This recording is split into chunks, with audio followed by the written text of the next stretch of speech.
आज के आयोजन के बारे में बताएंगे। आज यहाँ पे एसएफआई के तरफ से एक पब्लिक मीटिंग रखा गया था, जहाँ पे छात्रों के बारे में जो भविष्य है उनका, शिक्षा व्यवस्था और संविधान के बारे में हम लोग बात कर रहे थे। हमें पता है कि इस समय पे शिक्षा व्यवस्था की स्थिति क्या है पूरे देश भर में, प्रदेश के अंदर किस तरीके से करप्शन हो रहा है। एजुकेशन सिस्टम के बाद भी अगर लोग एकेडमिक्स कर भी रहे हैं, उसके बाद उनको नौकरी नहीं मिल पा रही है, उसके लिए धक्का खाना पड़ रहा है। बहुत सारे कॉलेजेस में प्राइवेटाइजेशन, निजीकरण के चलते फ़ी हाइक बहुत मतलब मजबूत तरीके से बढ़ते जा रहा है, फ़ी हाइक हो रहा है और तमाम सारे जगहों में स्कॉलरशिप्स को ख़त्म कर दी गई है। हम इन तमाम सारे इश्यूज़ को लेके आज यहाँ पे बातचीत कर रहे हैं और पूरे प्रदेश के अंदर भी एसएफआई इसका आने वाले समय में एक आंदोलन पुरजोर तरीके से खड़ा करेगा कि सस्ती शिक्षा, सबके लिए शिक्षा का अधिकार और रोज़गार सबके लिए हो पाए। इसके लिए हम लोग एक आंदोलन करेंगे। आपने कई बार यह कहा है कि बीइंग पॉलिटिकल इज पॉलिटिकल, क्या आप समझा सकती हैं कि इसका मतलब क्या और कैसे यह विचार आपके आंदोलन में काम करता है? पर्सनल पॉलिटिकल है ये जो चीज़ है, हम लोग बार बार बोलते हैं क्योंकि हम मानते हैं कि हम क्या पढ़ रहे हैं, हम क्या खा रहे हैं, हम क्या कर पा रहे हैं, ये सिर्फ नीति के द्वारा चालित होता है। आज अगर हमारी यूनिवर्सिटी के अंदर, कॉलेज के अंदर, शिक्षा व्यवस्था के अंदर स्कॉलरशिप नहीं है तो ये एक नीति के कारण है। तो हम अगर अराजनीतिक रहे, अगर हम पॉलिटिक्स से दूर रहे तो हम उस पॉलिसी को, पॉलिटिक्स को चैलेंज कभी नहीं कर पाएंगे। इसलिए हम सारे स्टूडेंट्स से अपील है कि आप लोग अपॉलिटिकल मत रहिए, आपको राजनीतिक बनना इसलिए पड़ेगा क्योंकि राजनीति डिसाइड कर रहा है कि हमारा व्यवस्था हमारे सामने कैसा है, इसलिए हमारा पॉलिटिकल होना ज़रूरी है। हमें अधिकार मिल पा रहा है कि नहीं पा रहा है, ये भी सरकार और सत्ता में बैठे हुए लोग तैयार कर रहे हैं। तो अगर ऐसी चीज़ों को हमें चुनौती देनी है तो हमें अपनी पॉलिटिक्स को, हमारी राजनीति को हमें चुनना पड़ेगा और ऐसी राजनीति चुननी पड़ेगी जो हमारे पक्ष में बात करे, हमारे अधिकारों के पक्ष में बात करे। देखिए भी छात्र आंदोलन के वर्तमान दौर में सोशल मीडिया और डिजिटल माध्यमों की भूमिका क्या हो सकती है? सोशल मीडिया और डिजिटल मीडिया का बहुत ही इम्पोर्टेंट रोल है। आज के समय पे हम लोग देख पा रहे हैं कि किस तरीके से सोशल मीडिया के तहत एक ओपिनियन बनाया जाता है, लेकिन जैसे वो एक चैलेंज के रूप में हो सकता है, वो एक पॉजिटिव भी हो सकता है। जैसे मानिए आज हम इस कॉलेज में है और हम इसके माध्यम से भी बता सकते हैं कि इस कॉलेजेस के अंदर क्या क्या चैलेंजेस है, अभी भी स्टूडेंट्स के पास ठीक तरीके से इंफ्रास्ट्रक्चर क्यों नहीं है। ये अगर हम सोशल मीडिया के थ्रू बाकी लोगों तक प्रदेश के अंदर या देश भर में पहुंचा सकते हैं तो एक प्रेशर के तरह भी काम करता है सरकार के ऊपर कि वो समझे कि यहाँ के स्टूडेंट्स को क्या ज़रूरतमंद चीज़ें हैं और ये क्यों ज़रूरतमंद है, उनकी आवाज़ भी वहाँ तक पहुँचा सकते हैं। तो हमारी ज़रूरत है कि सोशल मीडिया के थ्रू भी हम ज़्यादा से ज़्यादा स्टूडेंट्स को, यूथ को पहुँचने की कोशिश करें, उनको लामबंद करें और हमारे आंदोलन में जोड़ें। कई छात्र यह मानते हैं कि राजनीति गंदा हो गई है, ऐसे छात्रों को आप क्या संदेश देना चाहेंगे? ऑफ कोर्स जो उनके आसपास हो रहा है उनसे उनका लगना कि राजनीति गंदा हो गया है ये अनिवार्य है, क्योंकि राजनीति हमारे जीवन को और इम्पैक्ट नहीं करता है। ऐसी राजनीति आज के समय पे हो रहा है जो धर्म, जाति, दंगा, फसाद के रूप में हमारे सामने दिखाई देता है, जिसके कारण जो आम छात्राएं हैं, हम जैसे स्टूडेंट जो कुछ बनना चाहते हैं ज़िंदगी में, हमें लगता है कि राजनीति से हमारा कोई लेना देना नहीं है, क्योंकि हम कॉलेज में इसलिए आते हैं कि हम अपनी परिवार को एक बेहतर एक ज़िंदगी दे पाए, हम अपने ज़िंदगी को बेहतर कर पाए। लेकिन जब हम राजनीति में ऐसी चीज़ें देखते हैं तो हम उससे दूर हट जाते हैं। लेकिन मेरा अपील है सारे यूथ से, सारे स्टूडेंट से कि ऐसे लोग राजनीति को गंदा करके हमारे सामने दिखा के एक मुनाफा कमाना चाहते हैं, क्योंकि वो चाहते हैं कि वही लोग राजनीति में रहें जिनके पास पैसे हैं, जो करप्शन करना चाहते हैं। अगर राजनीति को सुधारनी पड़ेगी, अगर करप्शन को ख़त्म न करना पड़ेगा तो जो लोग सच्चे हैं, जो ईमानदारी से काम करते हैं, उनको राजनीति में आनी पड़ेगी कि एक ईमानदार राजनीति आने वाले समय में हो। और ईमानदार राजनीति की मतलब करप्शन को ख़त्म करना, सबके लिए शिक्षा, रोज़गार, उनका बेहतर ज़िंदगी का बात करना। समस्तीपुर में बहुत सारे ऐसे कॉलेजेज हैं, उसमें DVKN कॉलेज हो गया, RB कॉलेज है, वहाँ पे बच्चे जो है भूख हड़ताल पे बैठते हैं अपनी मौलिक अधिकारों के लिए और लड़ाई लड़ते हैं। अभी फ़िलहाल जो है ये तो फंडामेंटल उनका राइट्स है, फिर भी इनको संघर्ष करना पड़ रहा है। इस पर आपकी क्या प्रतिक्रिया है? जैसे मैं बोल रही थी कि 2025 में है हम, मैं दिल्ली जैसे एक शहर में रहती हूँ, अपनी यूनिवर्सिटी में पढ़ती हूँ, लेकिन शायद वहाँ के बच्चे ये बात को कभी समझ ही नहीं पाएंगे कि एक समस्तीपुर ज़िले के अंदर, एक कॉलेज के अंदर कितनी बदतर स्थिति है।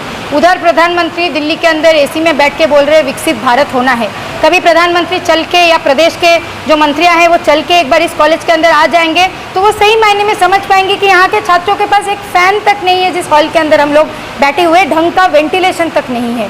तो मतलब ये बात बहुत सोचने वाली चीज़ है कि हम किस ज़माने में हैं, किस तरीके से बच्चों को आज के अपने मौलिक अधिकारों के लिए भी संघर्ष करना पड़ रहा है, जबकि ये तो देना ही चाहिए। इतना टैक्स जो जा रहा है, देश के अंदर टैक्सेस यूज़ हो रहे हैं, वो मंत्रियों की काफिलों के लिए, उनकी सिक्योरिटी के लिए, उनकी पुलिस के लिए, उनके सब्सिडी के लिए, उनके कैंटीन में खाने के लिए यूज़ हो रहा है। लेकिन इन बच्चों का जो मेरे साथ बैठे हुए हैं, शायद उनके एक लाइब्रेरी नया स्थापित हो, उसके लिए कभी व्यवहार नहीं होता है। तो ये पूछने की ज़रूरत है कि इन स्टूडेंट्स को क्यों हर दिन भूख हड़ताल में बैठना पड़ रहा है, इन स्टूडेंट्स को हर आए दिन क्यों प्रोटेस्ट करना पड़ रहा है एक बेसिक सी फैसिलिटीज़ मांग करने के लिए। ये तो उनका अधिकार है।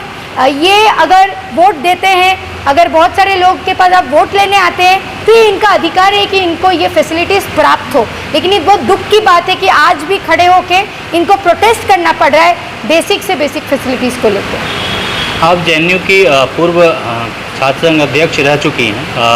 आप छात्र राजनीतिक में कैसे आए और आपके लिए राजनीतिक का क्या महत्व है, अगर हमारे दर्शकों को बताना चाहें? एक स्लोगन मुझे बहुत अच्छा लगा था जब मैं एसएफआई से जुड़ी थी कि अगर आपके सामने वाले लोग जो नीति बना रहे हैं वो अपना पॉलिटिक्स डिसाइड करके आपके लिए नीति बना रहे हैं, तो एज अ छात्रा आपकी भी ज़रूरतमंद है कि आप अपना नीति, आप अपना पॉलिटिक्स को चुनिए। तो मैंने उस समय पे एसएफआई के साथ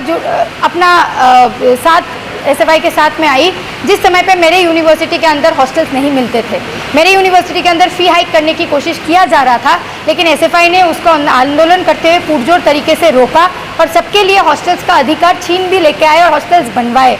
मेरा मानना है कि राजनीति में मैं जब आई हूँ, मैं बहुत एक आम घर से उठ के आती हूँ, मेरे घर वाले कोई भी पॉलिटिक्स के साथ जुड़े नहीं हैं, लेकिन मैं पॉलिटिक्स से इसलिए जुड़ी हूँ क्योंकि मेरा मानना है कि हम जैसे महिलाएं, खास करके जिनको समाज में बहुत सारी चुनौती के साथ जाना पड़ता है, अगर आज मैं पीएचडी कर पा रही हूँ इसलिए कर पा रही हूँ क्योंकि मेरे संगठन ने, एसएफआई ने ऐसा एक यूनिवर्सिटी में चुनाव मतलब एक आंदोलन लड़ी है जिसके तहत अभी भी फ़ी 200 रुपये का है, इसलिए मैं पढ़ाई कर पा रही हूँ।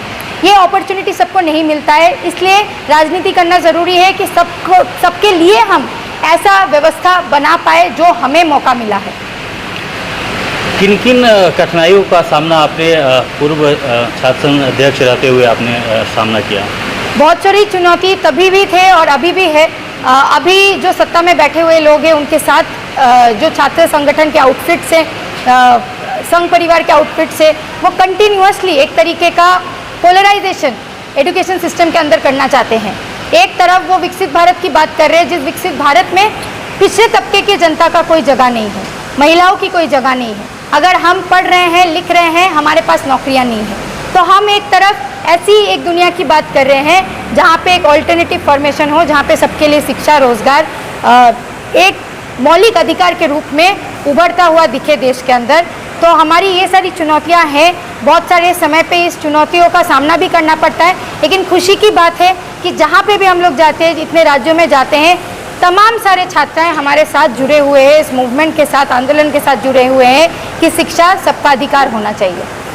5 जनवरी 2020 की घटना को अमूमन अभी भी आप किस तरह से याद करती हैं? 5 जनवरी को जब हम फ़ी हाइक के खिलाफ लड़ते हुए हम लोगों को चोट लगी थी, हमें जो गुंडा थे आरएसएस के, उन्होंने पीटने की कोशिश की, वो एक आइसोलेटेड इंसिडेंट नहीं था।